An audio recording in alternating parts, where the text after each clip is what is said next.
नमस्कार दोस्तों, आज फिर आपका स्वागत है क्राउन इमिग्रेशन के यूट्यूब चैनल पर। तो आज की जो वीडियो है बहुत ही इंपॉर्टेंट वीडियो है। बहुत सारे बच्चों की रिक्वेस्ट आई है इस वीडियो को बनाने के लिए मेरे यूट्यूब चैनल के ऊपर और मेरे जितने भी सोशल मीडिया है उसके ऊपर, क्योंकि इस टाइप की प्रॉब्लम से बहुत सारे लोग मतलब 70 से 80% लोग इस टाइप की प्रॉब्लम से सफ़र हैं।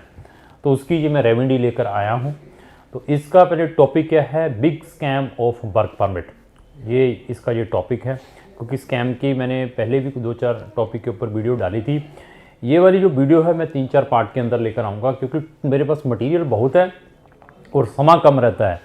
तो इनको अगर आप मेरे तीनों चारों पार्ट देखना चाहते हैं तो आप इमीडिएटली क्राउन इमिग्रेशन के यूट्यूब चैनल को सब्सक्राइब कर लें और साथ में लगे बेल आइकन को जरूर पुश करें। और हमारी जितनी भी वीडियोज़ रहती हैं बिल्कुल इन्फॉर्मेटिव रहती है, विद डॉक्यूमेंट्री एविडेंसेस के साथ। हवा में हमारी कोई वीडियो नहीं रहती और हम वही फैक्ट बात करते हैं जो कि यहाँ जितनी भी इंडियन एम्बेसीज़ हैं उनके पास जो इन्फॉर्मेशन रहती हैं, फॉरेन कंट्रीज़ की एम्बेसीज़, वही फैक्ट हम आप तक लेकर आते हैं। तो मैक्सिमम यहाँ पर जो लोग सफल हैं वर्क परमिट के नाम पे, लोगों से बड़े बड़े पैसों की ठगी होती है। और इसके अंदर यही नहीं है कि जो अनपढ़ है वही इस ट्रैप के अंदर आता है। इसके अंदर जो हाईली स्किल्ड लोग हैं, पढ़े लिखे लोग हैं, वो भी इस टाइप के स्कैम के अंदर फंसे हुए होते हैं। क्योंकि जब वो फंस जाते हैं, वो ठोकरें खाते हैं। ठोकरें खाने खुने के बाद जब हमारे पास मिलते हैं या कमेंट्स डालते हैं हमें यूट्यूब के ऊपर कि सर हमें तो ऐसे ठग लिया, हमें ऐसे कर लिया, थोड़ा सा चाय भी साथ में लुत्फ लूँगा, तो दिल करता है कि यार इसके ऊपर भी कोई ना कोई वीडियो बनाई जाए, क्योंकि इसके ऊपर अवेयरनेस नहीं है। दैट द मेन रीज़न कि लोग इस ट्रैप के अंदर आ जाते हैं। तो सबसे पहले मैं ये बता दूं कि मैंने पहले भी पहले भी वीडियोस में डिस्कस किए थे ME ministry of external affair. उसके अंदर डिफरेंट टाइप के ब्रांचेज हैं। पासपोर्ट डिवीज़न है, अपोस्टल डिपार्टमेंट है और उसी के अंदर एक डिपार्टमेंट है जिसको हम ओवरसीज़ एम्प्लॉयमेंट डिवीज़न, मैंने फिर बताया एमई के अंदर ओवरसीज़ एम्प्लॉयमेंट डिवीज़न है जो कि इस टाइप के वर्क को देखती है। जब भी आपने किसी भी कंट्री में वर्क परमिट पर जाना है, पहले मैं अवेयरनेस दूंगा और कौन सी गंदी कंट्रियाँ लोग किस तरीके से आपको लूटते हैं उसके बारे में बताऊंगा। फिर उसके बाद अपना डिसीजन लेना है क्या करना चाहिए। तो जो ये ओवरसीज़ एम्प्लॉयमेंट डिवीज़न है इंडियन गवर्नमेंट की, जो मिनिस्ट्री ऑफ एक्सटर्नल अफेयर के अंडर आती है, ये जितने भी वर्क परमिट के जो लोग हैं इंडिया से ओवरसीज़ कंट्री में जाते हैं तो इसके थ्रू रूटेड होते हैं 90% एप्लीकेशंस, 90%। वो 10% है जो कि अनऑफिशियल्स भी लोग रूट कर लेते हैं। उसका डिफरेंट सिनेरियो है, उसके लिए भी मैं बताऊंगा क्या होता है, कैसे करते हैं लोग। तो एक ये रिक्रूटमेंट एजेंसीज जो हैं इंडिया के अंदर टोटल, जो कि ये मिनिस्ट्री ऑफ एक्सटर्नल अफेयर ने अप्रूव्ड की हैं, लगभग 5500 से ज़्यादा जो ऑथराइज रिक्रूटमेंट एजेंसी हैं जिनको इंडियन गवर्नमेंट ने ऑथराइजेशन दी हुई है कि आप फॉरेन ओवरसीज एम्प्लॉयर के बिहाफ पर इंडियन लोगों को रिक्रूट कर सकते हैं उनकी रिक्वायरमेंट के अकॉर्डिंग। उनके पास डिमांड आती है, वो इंटरव्यूज़ लेते हैं। उसके अंदर भी कुछ लोगों से फ्रॉड करते हैं, मतलब पैसा ज़्यादा लेते हैं। उन्होंने हर एक चीज़ के पैरामीटर रखे हुए इंडियन गवर्नमेंट ने कि अगर आपने फॉरेन कंट्री में जाना है, जो आपका आरए है, रिक्रूटमेंट एजेंसी है, जो अगर आपसे ओवरहेड भी चार्ज करता है तो आप उसकी कंप्लेंट भी उनको कर सकते हैं। इसी तरीके से कम उनकी वेबसाइट के ऊपर जो ओवरसीज़ एम्प्लॉयमेंट डिवीज़न की जो वेबसाइट है उसके ऊपर कम से कम 3000 से ज़्यादा फॉरेन एम्प्लॉयर का डाटा अवेलेबल है जिनको फॉरेन कंट्री में एम्प्लॉयज़ की रिक्वायरमेंट रहती है। तो ये बहुत ही यूज़फुल वेबसाइट है जिन लोगों का ड्रीम फॉरेन कंट्री में क्या है, वर्क परमिट करने का है। तो उनके लिए ये बहुत ही गुड वेबसाइट इंडियन गवर्नमेंट ने बनाई हुई है। इससे आप बहुत सारी इंफॉर्मेशन ले सकते हैं। इस वेबसाइट का लिंक भी मैंने अपने डिस्क्रिप्शन बॉक्स के अंदर लगा दिया हुआ है, उस पर भी आप विजिट करके और इन्फॉर्मेशन ले सकते हैं। इवन उस वेबसाइट के ऊपर उन्होंने फ्रॉड जो एजेंसीज़ हैं, रिक्रूटमेंट एजेंसीज़ हैं, उनके भी 3000 लोगों का डाटा डाला हुआ है उस वेबसाइट के अंदर। आप उन 3000 लोगों का भी डाटा वहाँ से रिट्रीव कर सकते हैं, देख सकते हैं, जो कि फेक रिक्रूटमेंट एजेंसीज़ हैं जो कि एडवर्टाइजिंग मार्केट के अंदर देती हैं, लोगों को ट्रैप करके गलत तरीके से फॉरेन कंट्री में वर्क परमिट के ऊपर भेजती हैं। तो ये मैं जो डिस्कशन कर रहा हूँ ये एक्सक्लूसिवली वर्क परमिट के ऊपर है, हायर स्टडीज़ के बारे में नहीं मैं बता रहा हूँ। उनका हायर स्टडीज़ से कोई लेना देना नहीं है। जो ये मैंने बताई है, जो ओवरसीज़ एम्प्लॉयमेंट डिवीज़न है उसका, उनका हायर स्टडी से कोई लेना देना नहीं है, सिर्फ मैं एम्प्लॉयमेंट के ऊपर बता रहा हूँ। इसी तरीके से जो एक्सप्लोटेशन होता है ECR पासपोर्ट वालों का, जिसको हम इमिग्रेशन चेक रिक्वायर्ड कहते हैं, वो किन के लिए है? जो लोग अनस्किल्ड या डोमेस्टिक वर्क परमिट के लिए, जो कि 18 ऐसी कंट्रीज़ हैं जो इंडियन गवर्नमेंट ने अंडरलाइन की हुई हैं कि अगर इन कंट्रीज़ में अनस्किल्ड या डोमेस्टिक वर्कर वहाँ पर जॉब करने के लिए जाते हैं तो उनको सबसे पहले इंडियन गवर्नमेंट से इमिग्रेशन क्लीयरेंस लेना पड़ेगा। क्यों लेना पड़ेगा? क्योंकि वो कम पढ़े लिखे लोग हैं और ऐसी कंट्रीज़ में जा रहे हैं जहाँ पर लोगों को स्लैब बनाकर मतलब रखा जाता है। वो कौन सी 18 ऐसी कंट्रीज़ हैं, उसका लिंक भी मैंने अपने डिस्क्रिप्शन बॉक्स में लगा दिया। उनके अंदर मैक्सिमम सारी की सारी 18 कंट्री मिडल ईस्ट जैसी कंट्रीज़ हैं। कैसी हो सकती है? UAE इटसेल्फ हो सकता है, सऊदी हो सकता है, ओमान है, कतर है, ऐसी ऐसी है, ईरान है, मतलब सीरिया है, ऐसी ऐसी कंट्री में जो लोग वर्क परमिट के लिए जाते हैं वो कंट्रीज़ हैं। अगर इन कंट्रीज़ में अनस्किल्ड लोगों ने जाना है या डोमेस्टिक वर्कर वाले जाते हैं तो उनको परमिशन लेनी पड़ती है। इवन इंडियन गवर्नमेंट ने एक स्पेशल रिस्ट्रिक्शंस रखी हुई है, जो लड़कियां वोमेन जिनकी एज 30 साल से कम है या 50 साल से ज़्यादा है, अगर वो फॉरेन कंट्री में वर्किंग के लिए जाती हैं डोमेस्टिक वर्कर के लिए, तो उनको स्पेशल परमिशन लेनी पड़ेगी। और इंडियन गवर्नमेंट ने पूरे इंडिया के अंदर ऐसी 7 या 8 एजेंसीज मतलब अप्रूव्ड की हैं जो कि स्पेशली सिर्फ लड़कियों को ही डोमेस्टिक वर्कर फॉरेन कंट्रीज़ में भेज सकती हैं। सिर्फ 7 से 8 एजेंसीज हैं। तो इससे भी आप अंदाज़ा लगा सकते हैं इंडियन गवर्नमेंट अपनी ओर से तो बहुत सारे एफर्ट्स कर रही है, लेकिन क्या है कि ओवर पॉपुलेशन है, एरिया बहुत है, फॉरेन कंट्री में छोटी छोटी कंट्रीज़ हैं, सारी की सारी सर्विलियंस हैं, एवरीथिंग ऑनलाइन है। तो हमारी इतनी बड़ी कंट्री को चलाना it is not so easy, systematical नहीं है, करप्शन ज़्यादा है, कोई फंसता है तो पैसे पूसे दे के उसको निपटाने की कोशिश करते हैं। ये तो मैंने आपको सिर्फ एक ये बता दिया कि ये एम्प्लॉयमेंट डिवीज़न के क्या क्या काम है जो मिनिस्ट्री ऑफ एक्सटर्नल अफेयर करती है। अभी ट्रैप, मेरे पास ऐसे केसेस आए हैं जो कि कॉलेज या यूनिवर्सिटीज़ में प्रोफेसर हैं, कोई प्रिंसिपल है, कोई इंजीनियर्स हैं, मैं बता रहा हूँ, कोई डॉक्टर्स हैं, कोई नर्सेज हैं, ऐसे ऐसे लोग, कोई मार्केटिंग एग्जीक्यूटिव है, ऐसे ऐसे लोग पढ़े लिखे भी इस टाइप के ट्रैप में आए हैं, वर्क परमिट के झांसे के अंदर आए हैं, फिर आके अपना दुखड़ा सुनाते हैं हमें। तो हमें भी लगता है कि यार इसमें आपका भी फॉल्ट है, एटलीस्ट पढ़े लिखे हैं, थोड़ा चेक तो करो। तो ट्रैप में कैसे आते हैं? जो लोग आम एडवर्टाइजिंग छोटी सी दे देते हैं, और ये सोशल मीडिया जो आया हुआ है इसने तो सत्यानाश ही कर दिया हुआ है। जितने भी फेसबुक हैं, ट्विटर, लिंक्डइन, छोटी सी ऐड दे देते हैं अट्रैक्टिव सी, बस साथ में 10 लोग खड़े हुए हैं फैक्ट्री के साथ, कोई ये क्या कहते हैं गार्डन में फ्रूट तोड़ रहा है, कोई कुछ कर रहा है, तो लोग अट्रैक्ट हो जाते हैं, सैलरी लिख देते हैं, 2-4 वीज़ा दिखा देते हैं, बंदा कहना अच्छा बहुत बढ़िया एजेंट है, चलो इससे कॉन्टैक्ट करते हैं।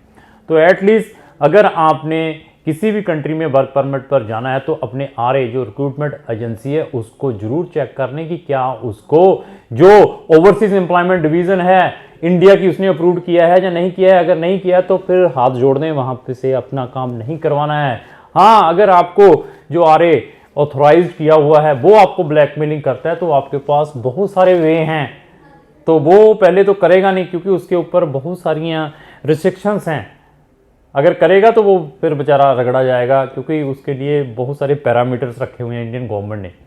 अच्छा, तो वो लोग ट्रैप में आ जाते हैं। ट्रैप में क्या आते हैं, सर हम पहले पैसे कोई नहीं लेंगे, फिर क्या करते हैं कि फेक फूक सा ना, इतने मतलब लोग हैं अपनी वेबसाइटें क्रिएट की हुई हैं फॉरेन कंट्री में, किसी ने कनाडा में, किसी ने ऑस्ट्रेलिया में, किसी ने न्यूजीलैंड में, किसी ने यूरोपियन कंट्रीज़ में, ठीक है, लेटर पैड डिज़ाइन कर लेते हैं। मतलब ऐसे ऐसी सिचुएशंस आई हमारे पास, वेरिफिकेशन के लिए आते हैं, सर मेरा ये ऑफर लेटर चेक कर दो, वेरीफाई करवा दो कि सर ये जेन्युइन है या अनजेन्युइन है, जहाँ सर ये मेरा वीज़ा देखिए फेक तो नहीं है, ये चेक करवा दो। यार देखिए मैं वीडियो बहुत इन्फॉर्मेटिव बनाता हूँ, फिर सुन लीजिए, इन्फॉर्मेटिव वीडियोज़ रहती हैं और मेरी बैड इंटेंशन नहीं रहती। लोग जब मेरे पास आते हैं, देखो मैंने कोई NGOs नहीं खोली हुई है, एक मैं ये भी बता दूँ, काम कर रहा हूँ। अभी मेरे पास उसको वेरिफिकेशन के लिए आएंगे, मेरा अपना खर्चा है। अभी मुझे, मैं कहूँगा सर कितने पैसे देने थे, कहते मैं 7 लाख रुपया देना है, इसको चेक करवा रहा हूँ। मैं कहा ठीक है, मेरी फ़ीस है 3,000 रुपये, इसकी वेरिफिकेशन दे दीजिए। वो 3,000 नहीं देगा, वो मैं कहा 2,000 दे दीजिए ना, वो नहीं देगा, वो 7 लाख रुपया दे देगा इस फेक डॉक्यूमेंट को दिखाने का, क्योंकि मुझे उसके ऊपर वर्कआउट करना पड़ेगा। मैं अपने सोर्स से उसको वेरीफाई करूँगा, अपने सिस्टम से उसको वेरीफाई करूँगा, तब फैक्ट बताऊँगा क्या है। वो नहीं देगा, मैं कहा कोई बात नहीं, फिर अपना लेवल पर ढूंढ लो उसको। अच्छा, फॉरेन कंट्री में अपनी वेबसाइट क्रिएट, उसके लेटर पैड बना के फ़ोन वहाँ के रखे हुए हैं, बंदे भी काम कर रहे हैं बना के फेक डॉक्यूमेंट, ये मेरा ऑफर लेटर आ गया, और वो बंदा क्या कहता है वेरीफाई करा लो। मेरे पास एक ऐसा केस आए, 5-7 केस आए, मैंने फ़ोन किया वहाँ पे, गोरे के एक्सेंट सारा कुछ बोल रहा है, लेकिन जो उसके एक्सेंट थे वो थे अफ्रीकन पर्सन के, वो सामने वाला अफ्रीकन था। क्योंकि फ़ौज में रहा हूँ मैं, ये मेरा अपना फ़ौज का एक्सपीरियंस है, और 28 स्टेट्स हैं, और 28 स्टेट्स में कम से कम 20 या 25 स्टेट्स के लोगों के एक्सेंट से मैं पहचान जाता हूँ कि ये कौन सी स्टेट का पर्सन है, क्योंकि ये मुझे फ़ौज ने एक्सपीरियंस दिया हुआ है। इसी तरीके से कम 40-50 कंट्री में ट्रैवल्ड हूँ। ट्रैवल्ड है, अगर यहाँ पे मेरे ऑफिस में कोई फॉरेनर भी आ जाए ना, यहाँ आकर कोई बोलता है, उसके एक्सेंट से मैं आपको बता दूंगा कि वो स्वीडिश है या नॉर्वीन है या पोलिश है या पोलैंड का रहने वाला है या रशियन है या वो यूके का रहने वाला है या ऑस्ट्रेलियन है। उसके एक्सेंट से मैं जजमेंट कर देता हूँ, ये मेरा अपना एक्सपीरियंस है। तो मैंने जब फ़ोन किया तो जब उस सामने वाले का एक्सेंट आया वो अफ्रीकन था, तो वहीं से मुझे डाउट हो गया कि नहीं, इसके दाल के अंदर कहानी थोड़ी ज़्यादा हो जाती, बोर मत हो ना, वीडियो पूरी देख लेना, नहीं तो मैं नहीं डालूंगा, मैं भी फ्री नहीं हूँ, बोलता ही रहता हूँ, एटलीस्ट थोड़ा सुन लीजिए, आपके लाखों रुपए बच जाएंगे। कि मुझे डाउट हो गया कि नहीं। उसी टाइम मैंने उसी एड्रेस के ऊपर अपने, मेरे भी वहाँ पे लोग हैं रिस्पेक्टिव कंट्री से जहाँ से उसको आया हुआ था, अपने पर्सन से फ़ोन करवाया उसी कंट्री से। पहले तो उसने उठाया नहीं, चलो उठा लिया, उठाने के बाद उससे डिस्कशन हुई। मैंने कहा वर्क परमिट के बारे में डिस्कशन नहीं करना, उनको वैसे ही डिस्कशन करना, मतलब आपकी कुछ सर्विस चाहिए, मुझे बताया था किसी ने रेफरेंस, किसी तरीके से मिलना है आपसे। तो उस एड्रेस पे जब एड्रेस है ही नहीं वहाँ पे कोई वो वाला जो लिखा हुआ था, तो वो मतलब वो तो वेरीफाई हो गया। वेरीफाई के बाद वो उसी के ऊपर लोगों ने, किसी ने 50,000 ले लिया, किसी ने लाख रुपया ले लिया। और लेने के बाद फिर लोगों के फेक वीज़ा लगवा दिए पासपोर्टों पर, वो भी आप ही लेबलिंग करके। कोई लोग यहाँ पे दिल्ली में फंस जाता है, कोई अमृतसर में फंस जाता है फेक वीज़ा लगाकर, क्योंकि सारी है ही ज़्यादा वर्क परमिट के नाम पे फेक आपको यहाँ पे भेजेंगे। फिर क्या करते हैं, वहाँ से सिर्फ आपका यहाँ से 2-4 डॉक्टर रखे हुए, वहाँ से मेडिकल करवा देते हैं, उसके पीछे भी 2-3 हज़ार रुपये बना लेते हैं। मतलब ऐसे ऐसे घटिया काम कर करके, मतलब उनको ये नहीं है कि एटलीस्ट मेरे जैसे की वीडियो देख लें, इससे नॉलेज ले लें, जितनी मेरे पास प्रोडक्ट हैं एक आधी वही प्रोडक्ट की मार्केटिंग करनी स्टार्ट कर दें, उससे पैसा कमा लें, इंस्टेड ऑफ ये स्टूपिड थिंग्स जो करते हैं लोगों के साथ। पर सोसाइटी बहुत बड़ी है ना, पॉपुलेशन बहुत है, हर एक बंदा यही चाहता है कि मैं पैसे किस तरीके से निकालूं उसकी जेब के। कोई भी बिजनेस है, मैं ये नहीं कह रहा हूँ, हर एक बिजनेस में हर एक, मैं कहाँ तक सफाइयाँ देता रहूँगा, क्योंकि हर एक बिजनेस के अंदर कुछ ना कुछ है। कोई भी चीज़ मैं याद करने की कोशिश करता हूँ तो मैं देखता हूँ, मैं यार प्रॉपर्टी का काम भी मैं करता हूँ, वहाँ देखा तो वहाँ और ही ड्रामा है। फिर लगता हूँ मैं कहाँ तक लोगों को समझाऊँ, मैं तो थक जाऊँगा, लोग तो मानेंगे नहीं, लोग तो उसी के पीछे जाएंगे जिसके बड़े बड़े ऐड आएंगी, बड़े बड़े दुकानें होंगी, मैं जितनी मर्जी कोशिश कर लूँ। अच्छा, फेक वो भी लगा दिए, वो भी फंस गए। दूसरा, और कहाँ पर सबसे ज़्यादा लोगों को ठगा जाता है, विजिटर टू वर्क। ये सबसे गंदियाँ कंट्री हैं, यूएई, फिर मलेशिया, कोई सिंगापुर को भेजता है, कोई थाईलैंड को भेज देता है, कोई ऐसी ऐसी कंट्रीज़ में सिर्फ ये कहकर भेजा जाता है कि आपका विजिटर टू वर्क परमिट में कन्वर्ट कराएंगे। ये कान खोल के सुन लें, ये मैं रिपीट कर रहा हूँ, सुन लीजिए रिपीट। यूके का, ऑस्ट्रेलिया, न्यूजीलैंड है, यूएसए और कनाडा और जापान और साउथ कोरिया, ये जो कंट्रीज़ है ना, और इधर मैं स्कैंडिनेवियन कंट्री 4 बता दूँ, डेनमार्क, फिनलैंड, नॉर्वे और स्वीडन, इन कंट्रीज़ का जो वर्क परमिट है ना, आज की डेट में इम्पॉसिबल जैसा है, एक्सेप्शनल चांसेस रहते हैं। बहुत ही हाईली स्किल्ड है, जिसके अंदर बहुत ज़्यादा स्किल्ड बंदा, पढ़ा लिखा, ये छोटे मोटे जो पंजाबी काम करते हैं, आता कुछ नहीं है, वर्क परमिट वहाँ का आया हुआ है, कुछ नहीं हाथ में आएगा, आप अपने पैसे, टाइम और सब कुछ वेस्ट करोगे और जेल में भी जाओगे। कल आपके पास कोई फेक डॉक्यूमेंट या फेक पासपोर्ट के ऊपर वीज़ा लगा जाता है तो जेल किसको होगी, जिसका वो पासपोर्ट है। आप समझने की कोशिश करो, इन कंट्रीज़ में तो दिमाग खोल के सुन लो, दिमाग खोल के, इन कंट्री में कोई वर्क परमिट नहीं होता। और साथ में एक और चीज़ बता दूँ, हाथ जोड़कर मुझे फ़ोन मत करिए वर्क परमिट के नाम पे। मैं नहीं, हम वर्क परमिट नहीं करते, नहीं करते, नहीं करते। मैंने फिर बता दिया, हम वर्क परमिट नहीं करते। लेकिन ये अवेयरनेस की वीडियो बना रहा हूँ मैं। और ये कंट्रीज़ है, जैसे मैंने दुबई बताया, जहाँ पर हज़ारों लोग इसी ठगी के अंदर फंसे हुए हैं, विजिटर टू वर्क। और वहाँ पर एक वर्ड होता है, मैं वीडियो में ऐसी वर्डिंग यूज़ तो नहीं करूँगा, च के साथ यूज होता है। उस कंट्री को मैं च वाली कंट्री, वो कंट्री बताऊँगा वहाँ पर। और मलेशिया को भी वही कंट्री बताऊँगा, क्योंकि वहाँ पर लोगों को, छोटे छोटे जो बेचारे रिक्शे वाले हैं, फलाना, ऐसे ऐसे लोगों को विजिटर वीज़ा पे ले जाते हैं। वहाँ पर ले जाने के बाद ऐसी तैसी फेरते हैं उनकी, क्योंकि यहाँ पे उनको ड्रीम दिखाते हैं, आपको 30,000 रुपये मिलेगा, आपको बढ़िया अकोमोडेशन मिलेगी, आपको महीने में इतनी छुट्टियाँ मिलेंगी और साल में इतनी छुट्टियाँ मिलेंगी, टिकट फ्री मिलेगी और आपको खाने पीने के लिए ये मिलेगा। अच्छा, या ये कह के भेज देते हैं। वहाँ पर जो पहुँच जाता है, यहाँ से पैसे ले लिए उसने, जिसने विजिटर टू वर्क, पैसे अपने ले लिए, 1 लाख 1.5 लाख रुपये। वहाँ पर पहले तो उसको रिसीव करने कोई नहीं आएगा। अच्छा, बेचारा धक्के धुक्के खा के चलो पहुँच गया, यहाँ पे एड्रेस दिया था। वहाँ पर उसको उस जगह पे रखा जाता है जहाँ पर हम घर के जो जानवर नहीं होते उनको भी अच्छी जगह पे रखते हैं। जैसे हम गाय भैंस नहीं रखे होते हैं, वहाँ जैसी लोकेशन होती है वहाँ पे रखा जाता है। अच्छा, फिर जाने के बाद उसको पता ही नहीं है, ना खाने को मिलता है ना कुछ मिलता है। उसकी सिचुएशन ऐसी कर देते हैं कि फिर बंदा कहता है भी करूँ तो करूँ क्या। फिर वो अपने एजेंट को फ़ोन करता है, सर आगे जिसके पास भेजा तो बंदा आया ही नहीं अभी तक।